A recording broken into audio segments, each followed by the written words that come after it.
Production number 1 cinema ప్రారంభోత్సవం జరిగింది. ఈ ప్రారంభోత్సవంలో చాలామంది పెద్దలు పాల్గొన్నారు. ముఖ్యంగా శత చిత్ర నిర్మాత తుమ్మలపల్లి రామసత్యనారాయణ గారు ఇవాళ ముఖ్య అతిథిగా పాల్గొన్నారు.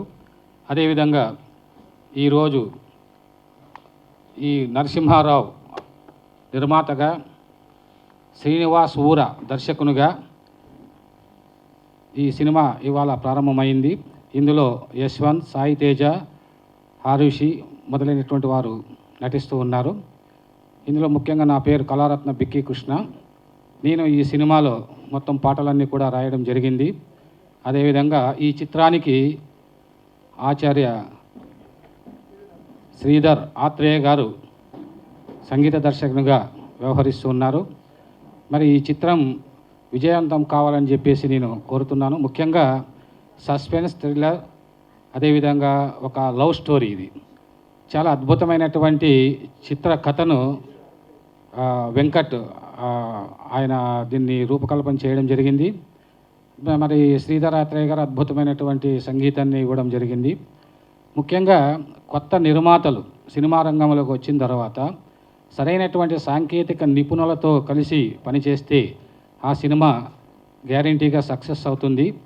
అందుకు రామ్ సత్యనారాయణ లాంటి పెద్దల యొక్క సహకారం కూడా ఉంటుంది. ముఖ్యంగా 100 చిత్రాలను ఆయన ఎంతో అద్భుతంగా తీసి విజయవంతం చేసినటువంటి ఒక గొప్ప నిర్మాత. ఆయన యొక్క గైడ్లైన్స్ ప్రకారం, ఆయన ఆశీస్సులతో మరి నా మిత్రుడు ఊర శ్రీనివాస్ ఈ యొక్క చిత్రానికి దర్శకత్వం వహించి దీన్ని నిర్మించడానికి ముందుకు వచ్చినటువంటి నరసింహారావు గారు కూడా మంచి టేస్ట్ ఉన్నటువంటి నిర్మాత.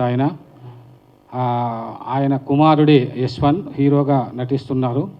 అదేవిధంగా ఇంకొక హీరో సాయి తేజ్. ఈ యువకులు ఈ సినిమాను సక్సెస్ చేయాలని కొత్త కళాకారులు, కవులు, రచయితలు, దర్శకులందరూ సినిమా రంగానికి పరిచయం చేయాలని రామ్ సత్యనారాయణ గారు మా వెనుక ఉండి ఈ యొక్క కార్యక్రమాన్ని ముందుకు నడిపిస్తున్నారు. వారికి మరొకసారి కృతజ్ఞత తెలియజేస్తూ, ముఖ్యంగా ఈ సినిమా స్టార్టింగ్ నుంచి ఎండింగ్ వరకు అద్భుతమైనటువంటి కథనంతో ముందుకు సాగడం జరుగుతుంది.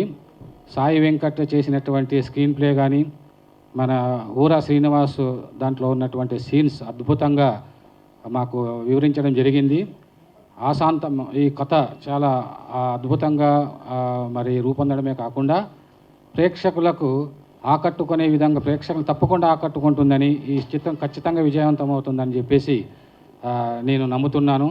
ముఖ్యంగా ఇందులో ఉన్నటువంటి పాటల సందర్భాలను చూసినప్పుడు నేను ఆత్రేయ గారు మ్యూజిక్ డైరెక్టరు మేము దీని గురించి ఆలోచించినప్పుడు చాలా అద్భుతమైనటువంటి సాహిత్య విలువలు ఉన్నటువంటి పాటలు ఇందులో రూపొందించడానికి మాకు అవకాశం కల్పించారు. అందుకు నేను నిర్మాత, దర్శకులకు నేను కృతజ్ఞత తెలియజేస్తున్నాను. ఇప్పుడు రామ్ సత్యనారాయణ గారు ఈ కొత్త టీంని ఆశీర్వదించవలసిందిగా కోరుతున్నాను.